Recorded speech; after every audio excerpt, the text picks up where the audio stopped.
Progenerate. Yeah, the progenerate, or generate new life. Well, each one of us, each time we have to learn these things and to carry it on. And that. So when we say this is simple, it is simple. And our guide to all of this has always been simple. It's if we follow what was given to us.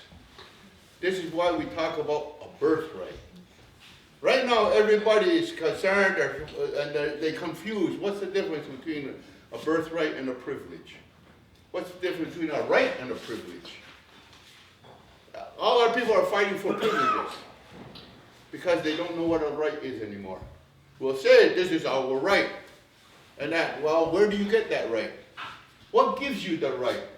Like we say, they got no right to interfere with us. We should travel across that border without interference. We have a right not to be taxed. But when you ask people, why? Why do you have the right to move freely? Why do you have the right not to be taxed?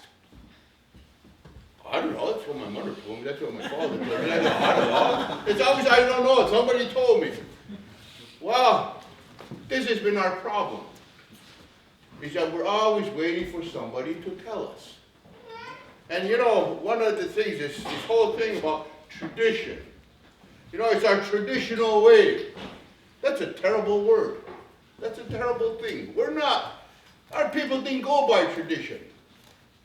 Our people went by garihuillo. Not garihuillo as you hear it today. Because orohuillo is something that there is no question. There is no question. It's like that sun. No one can deny that the sun shines every day.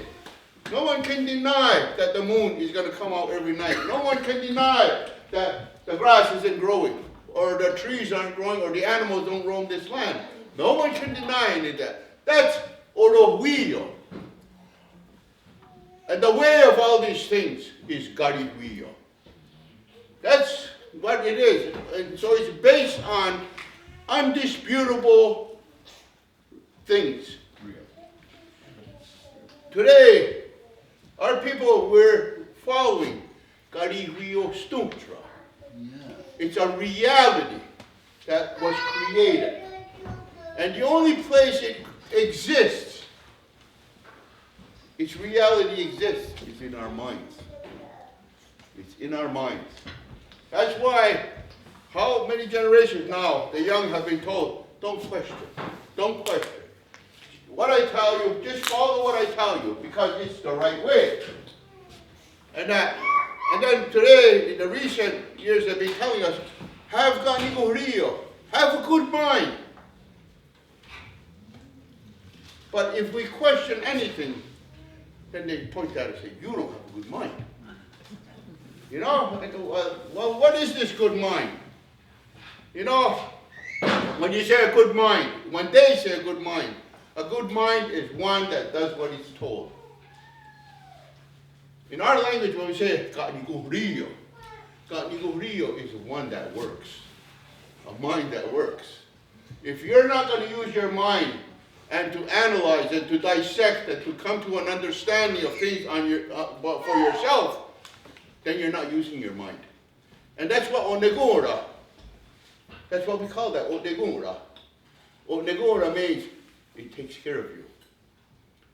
And if you're not going to connect with onegura, then it's not taking care of you. Somebody else is deciding what's good for you. And the thing is, they say, don't question what we're telling you. Have faith. Faith is accepting something without proof. That's what faith is. The white man's church, that's how they control people. Have faith. In fact, the white man's teachings, he prevented his people from learning how to read and write for fear that they might get some intelligence. You heard the expression, knowledge is power.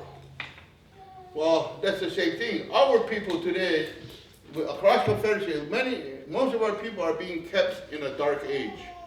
They're not being allowed to question. They're not being allowed to learn. See, in the language we say, Zatniku Hrayantan.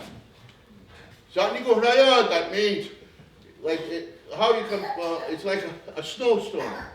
The snow is blowing all over the place, so you can't see clearly when all that snow is flying all over the place. Until the snow settles, then everything is so clear because it has settled. Well, it's the same thing in our minds. When we have confusion, there is no clarity because we don't have any real understanding of anything until everything settles. That's what we call it. Your mind has now settled. Now you can understand, you can see clearly. You're not running around clueless. You're not running around blindly. Now life is clearly visible. That's why we say in the language, whenever something is brought to you, whenever somebody tells you something, don't accept what that person says just because that person said it. No matter how smart you think somebody is, you must analyze. You must dissect what you are hearing. And that because no matter how much knowledge someone may have, everybody is still capable of making a mistake. I was told that when I was 13 years old. My grandmother told me, always dissect whatever anybody tells you. That's what she said. It says, I also have the ability, she says, to make mistakes. And when the person you respect and love the most in your life says that to you, you take notice of this. And all my life I've tried to analyze everything. I never accepted anything anybody told me unless I really, really put thought into what I was going to accept. I wanted my mind to be settled. I didn't want my mind to be in turmoil. And so this is why this language and what our ancestors passed to us. There's no sense in saying we have an oral tradition if all we're going to do is mimic others. If all we're going to do is follow the white man's example of what our history and what our culture is about, and for him to determine what our history and our culture and our ways are about. We have a lot of Mbohoi today writing books, but all the information they've gathered is from what the Jesuits wrote, what some William Fenton wrote, or Morgan wrote, or somebody else wrote, and they're just regurgitating what these guys wrote. And it's like, we got a young man, and he wrote a book, he called it Wasase. And he makes Wasase as though it's about warriors. It's about, all of this kind of things. And it has nothing to do with that. Wasase, Aze, is the renewing.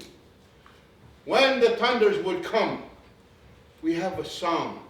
And we welcome the thunders. We have a ceremony. And that song for them we call the Wasase.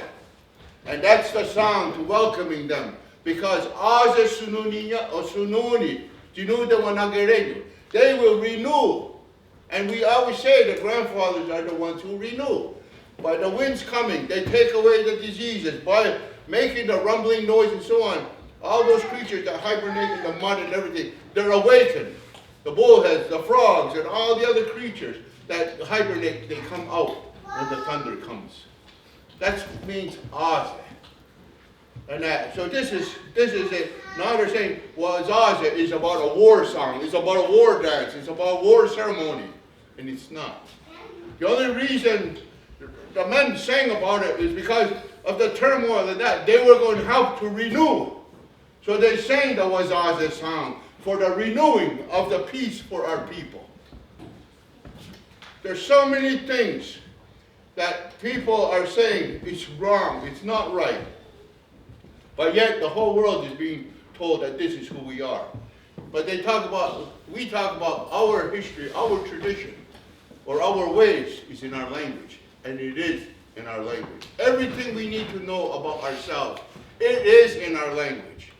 Why do you think the white man did so much to take the language away? But now, here in the new millennium, 2000, what does he do? He pours money into our community so that we can start speaking our language again. But why? Why did he work? He put millions and millions of dollars in over 100 years to destroy our language. just to pour money in to rebuild our language? The old people back home, they're saying, it's a shame. He says, it's nice, it's good. Our young people are trying to speak our language again. But they're saying the words. But it's not Mumuneh. They say, Rudadi. They speak it. But Yahtahumruka. You see, I don't know how to explain what Yahtahumruka means. It's like they say the words, but there's no sound to the words. There's no meaning to the words. There's no life to the words. They're these young men, and that they're standing up in our longhouses, and they're speaking, but they won't translate nothing back to the people, because most of the young people don't speak the language.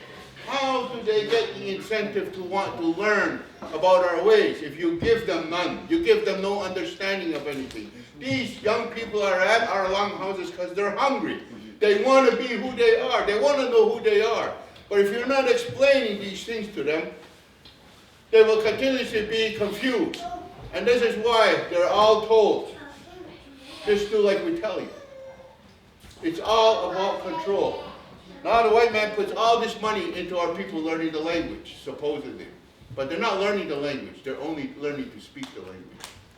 To speak it and to know the language is two different things. Yeah. It is two different things. And so, we need to get our young people, to not just to speak it, but to know the language again.